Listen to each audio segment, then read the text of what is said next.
বরিশালে যান চলাচল স্বাভাবিক রাখতে সড়কে নেমেছে পুলিশ, তাদের সঙ্গে কাজ করছেন শিক্ষার্থীরাও। বিস্তারিত জানবো, শহরের সদর রোড থেকে সরাসরি যুক্ত হচ্ছেন সহকর্মী অপূর্ব।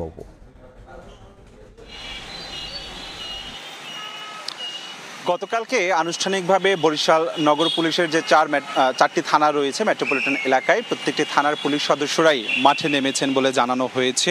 নগর পুলিশ প্রধানের পক্ষ অব্যাহত রেখেছেন। কিছুক্ষণ আগে এখানকার শিক্ষার্থীরা আমাদেরকে বলেছেন যে আসলে যতক্ষণ না পর্যন্ত পুলিশ সদস্যরা তারা নিজেদেরকে পুরোপুরি নিরাপদ না ভাববেন কিংবা তাদেরকে সহায়তা চাইবেন এই ছাত্রদের কাছে, ততক্ষণ পর্যন্তই তারা তাদের জায়গা থেকে নিরলস পরিশ্রমটি করে যাবেন। এবং আমরা দেখছি যে আজকে বরিশালের তপ্ত রোদ, এই রোদের মধ্যেও মাথার ঘাম পায়ে ফেলে একেবারেই সাধারণ শিক্ষার্থীরা বিভিন্ন কলেজের বরিশালের বিভিন্ন সড়কে তারা এই ট্রাফিক নিয়ন্ত্রণের কাজটি চালাচ্ছে। আবার গতকালকে দেখেছি মুষলধারায় বৃষ্টি ছিল, সেই বৃষ্টি উপেক্ষা করে ভিজে পড়েই কিন্তু শিক্ষার্থীরা এই কাজটি গেল এক সপ্তাহের বেশি দিন হয়ে গেল তারা এই কাজটি করছে।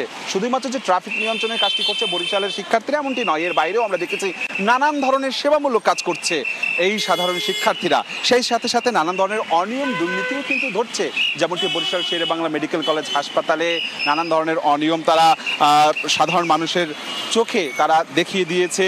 তেমনি আবার আমরা দেখেছি যে বিভিন্ন বাজার মনিটরিং কাজেও কিন্তু সাধারণ শিক্ষার্থীরা ভোক্তা অধিকার সংরক্ষণ অধিদপ্তরের কর্মকর্তাদের সাথে তারা গিয়ে এই কাজগুলো করছে।